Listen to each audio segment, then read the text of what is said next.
आदरणीय महोदय director sir, प्रधानाचार्य, शिक्षकगण एवं मेरे प्यारे भाइयों बहनों, शुभ प्रभात। मैं सिद्धिप्रिया आप सभी के समक्ष दहेज प्रथा को लेकर कुछ विचारें प्रस्तुत करना चाहती हूँ। बंद करो दहेज प्रथा, नारी का न करो व्यापार, स्वयं जिसे कहते तुम लक्ष्मी क्यों कर रहे हो फिर उस पे तुम अत्याचार। दौलत के तराजू पर तौल के तुमने छीन लिया उसका अधिकार, नारी बिन जीवन है सूना, थोड़ा तो कर लो विचार।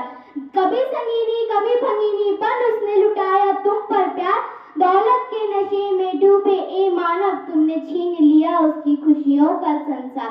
बंद करो दहेज प्रथा, नारी का ना करो व्यापार, स्वयं जिसे कहते तुम लक्ष्मी क्यों कर रहे हो फिर उस पे तुम अत्याचार। प्रारंभ में दहेज प्रथा के साथ मंगलमय भावना जुड़ी हुई थी जो अब धीरे धीरे लुप्त हो रही है। शुरुआत में दहेज प्रथा स्वैच्छिक था, मतलब कि लड़की के माता पिता अपनी बेटी को कुछ भी देकर विदा कर सकते थे और इसमें वर पक्ष को कोई आपत्ति नहीं होती थी। लेकिन आज के युग में तो दहेज हत्या का शक हो गया है। दहेज ना देने पर लड़की के साथ अत्याचार किया जाता है, उसे आत्महत्या कर देने पे मजबूर कर दिया जाता है और जो लड़की आत्महत्या नहीं करती उसे बहुत ही बेरहमी से मार दिया जाता है, जैसे जला के जहर देकर मारपीट के और काफी अन्य तरीके से मार दिया जाता है। और आजकल के युग में तो कन्या का जन्म ही अशुभ माने जाने लगा है। पहले के युग में तो कन्यादान माता पिता के लिए सौभाग्य की बात होती थी, लेकिन आज के युग में तो कन्यादान माता पिता पे बोझ बन गई। और जो पिता अपनी पेट काट कर अपनी बेटी को शिक्षित करता है, फिर क्यों उस पिता को अपना घर बेचकर, अपना जमीन बेचकर, फिर क्यों उस माँ को अपने जेवर बेचकर उस बेटी को दहेज देना पड़ता है। और कई बार तो ऐसा भी होता है कि दहेज की व्यवस्था ना होने पर दूल्हे सहित बारातियां मंडप छोड़कर चली जाती है। उस वक्त कन्या के माता पिता, उसके रिश्तेदार और उस कन्या पे क्या बीतती होगी, क्या ये कभी किसी ने सोचा है?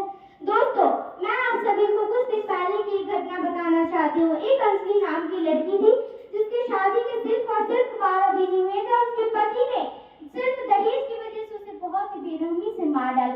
सिर्फ ये अंजलि नहीं, इस नाम की कई अंजलियां, कई माँ बाप की लाडली बेटियां इस दुनिया को अलविदा करके चली गई। क्या एक लड़की की जिंदगी कागज के टुकड़ों पर निर्भर करती है?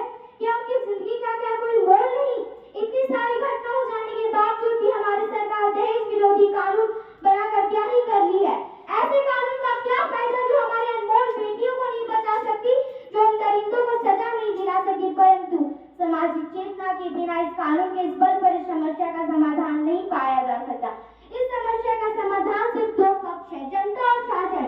कानून बनाकर शासन तो अपना काम कर सकता है और कर भी रहा है, परंतु बिना जन सहयोग के ये कानून कभी फलदायक नहीं हो सकता। अंत में मैं आप सभी से निवेदन करती हूँ कि अपने आस पड़ोस, अपने दोस्त यारों को जागरूक करें कि चलो एक अभियान चलाएं, दहेज प्रथा को अंत कराएं। बेटी स्वयं में धन है, प्रेम और संस्कारों का यूं न करिए निरादर उसका।